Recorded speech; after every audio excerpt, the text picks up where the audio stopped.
Быть пионером – это значит не только носить красный галстук. Быть пионером – значит принимать участие в улучшении окружающей жизни, думать над тем, как это сделать. Надежда Крупская. Пионерская организация объединяет в своих рядах детей от 10 до 15 лет. Как различны они по уровню знаний и опыту, по своим интересам и запросам, по физическому развитию. Непрерывность деятельности пионерской организации является ее принципом. У пионерской организации нет каникул, нет выходных дней. Она действует постоянно, и после уроков, и в воскресенье, и в праздничные дни, и в каникулярное время. Действует не только в школе, а везде, где есть дети.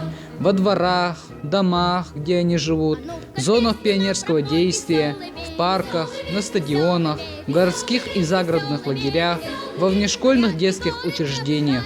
Это тимуровские команды, отряды красных следопытов, разведка пионерских дел, спортивные команды, отряды туристов, клубы выходного дня, пионерские театры и многое другое.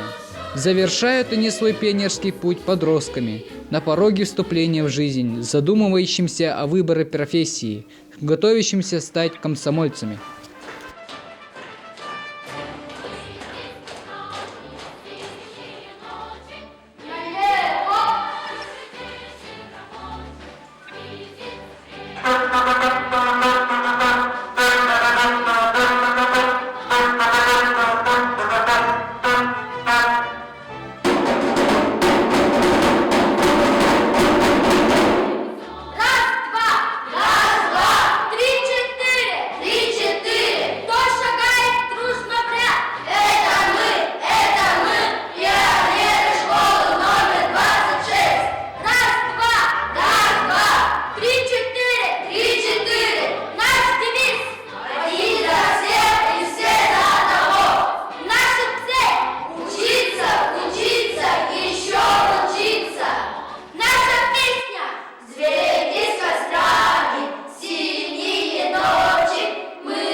К борьбе за светлое будущее будьте готовы! Всегда!